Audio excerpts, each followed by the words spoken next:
આણંદ અને વડોદરાના 20 જેટલા ગુજરાતી યુવાન યુવતીઓ રશિયામાં મોસ્કોમાં એજન્ટોની છેતરપિંડી અને માનસિક શારીરિક શોષણનો ભોગ બન્યા છે।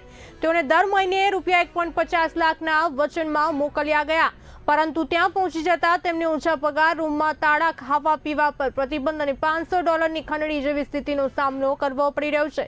પેટલાદના એજન્ટ રિમ્પલ પટેલની ધરપકડ કરી લેવામાં આવી છે, જ્યારે સાંસદ મિતેશ પટેલ અને આણંદ એલસીબી ફસાયેલા લોકોને વતન પરત લાવવા માટે પ્રયત્નશીલ છે। ભોગ બનનારાઓએ ભારત સરકાર પાસે રશિયા પરત લાવવા કરુણ અપીલ કરી છે। હું શીતલ મેવાડા છું। હું વડોદરા ગુજરાતથી રશિયા આવી છું અને રિમ્પલ પટેલ અને એમના વાઇફ કિયાના ઇન્ટરનેશનલ જે ચલાવે છે એમની સાથે હું રશિયા આવી છું અને અમને અહીંયા આગળ રશિયા મોસ્કોમાં જોબની લાલચે લાવીને અહીંયા આગળ અમને ફસાઈ દીધા છે। જેમાં આ બધી લેડીઝ, આટલી લેડીઝ છે, પાછળ આમ ફરીને બતાવી, આટલા જેન્ટ્સ છે, આ બધાને અમને બધાને 1.5 લાખ રૂપિયાની સેલરીમાં બોલાવીને અમને ફસાઈ દીધા છે। અમને જે કીધું હતું એ આપ્યું નથી। જ્યારે અમે અહીંયા આગળ રશિયા મોસ્કો આવ્યા ત્યારે રિમ્પલ પટેલ અને એમના વાઇફ અમને સાથે મૂકવા આવ્યા હતા।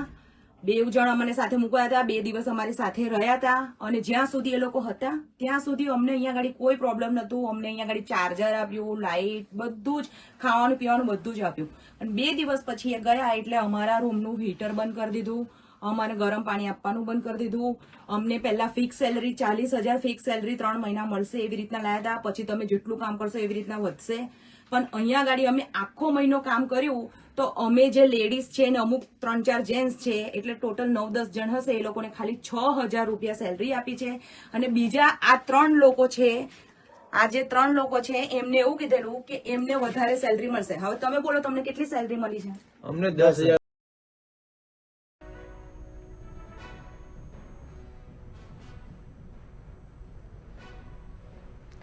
એજન્ટના પાપે રશિયામાં નર્કની જિંદગી જીવતા 20 ગુજરાતી, 1.50 લાખ પગારની લાલચનો ખેલ।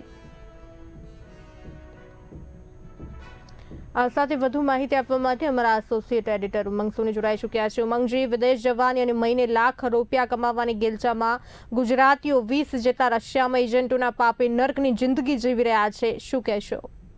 બરકત તમને જણાવી દઉં કે આણંદ એક કેનારા વિસ્તાર છે અને અહીંના મોટા ભાગના લોકોને વિદેશ જવાની ગેલછા હોય છે। હવે છે વિદેશ જવાની ગેલછામાં એ લોકોને ખબર નથી હોતી કે ત્યાંની પરિસ્થિતિ શું હોય છે। આવી જ પરિસ્થિતિનો ભોગ આણંદ અને વડોદરા જિલ્લાના વિવિધ જિલ્લા ખેડૂતો બન્યા છે। તેઓ મહિને 1.5 લાખ રૂપિયા જેટલી આવક બતાવી અને સીવણનું કામ બતાવી અને બીજું મશીન પરચુરણનું કામ બતાવી ને આણંદ જિલ્લાનો એક એજન્ટ વિદેશ પટેલ તેમને વિદેશ રશિયા લઈ ગયો। રશિયા પોતે પોતાની પત્ની જોડે ગયો અને તમામ લોકોને ત્યાં રાખ્યા 2 દિવસ, બહુ સારી રીતે। અને જેવા તે લોકો ઇન્ડિયા પાછા આવ્યા, જે એજન્ટ એની પત્ની, બીજા દિવસથી ત્યાંના લોકોએ પોતાનું સ્વરૂપ બતાવી દીધું અને તેમનું રૂમનું હીટર બંધ કરી દીધું। કમાણીના મહિને 6,000 થી 10,000 રૂપિયા આપ્યા, જેથી આ લોકો ફસાયેલા સમજી ગયા।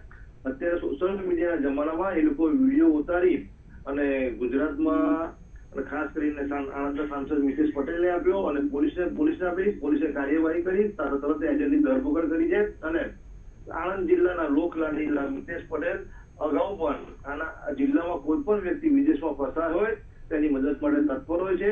એવા મિતેશ પટેલે તાત્કાલિક સરકારમાં દિલ્હી ખાતે જાણ કરી અને આ લોકોને પરત લાવવાની કાર્યવાહી શરૂ કરી છે। આમ આણંદ અને વડોદરા જિલ્લાના અત્યારે ગુજરાતમાં એવો ક્રેઝ છે કે લોકોને વિદેશ જવાની નોકરીમાં ભરપૂર લાભ લેવો છે અને ભરપૂર નાણાં કમાવા છે। તેનો ભોગ ઘણી વાર છેતરપિંડી બને છે। આવા અનેક અગાઉ કિસ્સા બન્યા છે, પરંતુ પ્રજાની આંખ ખુલતી નથી, કારણ કે લોકોને ભારત બહાર નોકરી કરવા માટે એટલી બધી ઈચ્છા હોય છે કે તેઓ લોભ લાલચમાં આવી જાય છે અને અઢળક પૈસા ખર્ચે છે। પરંતુ અમુક કિસ્સામાં એવું બને કે ત્યાં જે છેતરપિંડી થાય છે, જેના કારણે આવા કિસ્સા વારંવાર આણંદ જિલ્લામાં બનતા જાય છે। બરખા જી ઉમંગજી, અમારી સાથે જોડાવા બદલ આપનો આભાર। આણંદ અને વડોદરાના 20 જેટલા ગુજરાતી યુવાન યુવતીઓ રશિયાના મોસ્કોમાં એજન્ટોની છેતરપિંડી અને માનસિક શારીરિક શોષણનો ભોગ બન્યા છે। તેઓને દર મહિને ₹1.50 લાખના વચનમાં મોકલ્યા ગયા હતા, પરંતુ ત્યાં પહોંચી જતા તેમના ઓછા પગાર, રૂમમાં તાળા, ખાવા પીવા પર પ્રતિબંધ અને $500ની ખંડણી જેવી સ્થિતિનો સામનો કરવો પડી રહ્યો છે. પેટલાદના એજન્ટ રિમ્પલ પટેલની ધરપકડ કરી લેવામાં આવી છે, જ્યારે સાંસદ મિતેશ પટેલ અને આણંદ એલસીબી ફસાયેલા લોકોને વતન પરત લાવવા માટે પ્રયત્નશીલ છે.